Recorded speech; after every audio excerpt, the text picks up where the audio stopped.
Hi students, welcome back to my channel. Today I am going to explain some important MCET question.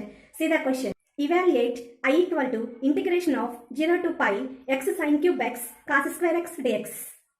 So given question లో ఈ function ని మనం f of x అనుకున్నట్లయితే మనకు చిన్న formula ఉంది కదా, integration of a to b f of x dx equal to integration of a to b f of a plus b minus x dx. So ఈ ఫార్ములా అప్లై చేద్దాం. So ఈ function ని మనం సింప్లిఫై చేస్తే it will be become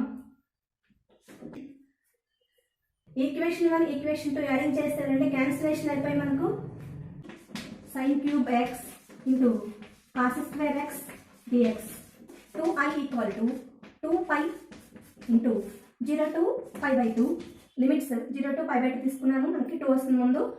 so sin cube x into cos square x dx.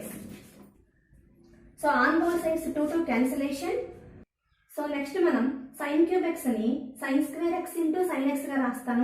I equal to pi into integration of 0 to pi by 2 1 minus cos square x into sin x into cos square x dx. cos x equal to t. దీని derivation చేసినట్లయితే sin x dx equal to minus dt.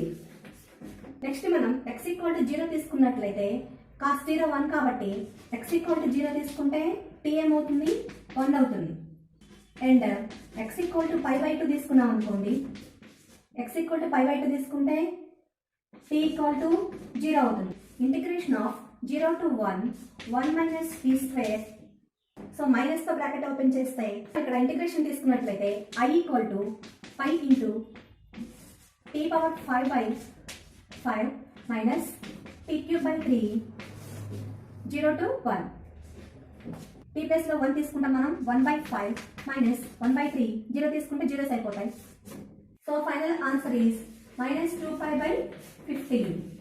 ఇలాంటి మరిన్ని updates మీకు రావాలి అంటే మా channel subscribe చేయండి, like చేయండి, షేర్ చేయండి. Thanks for watching.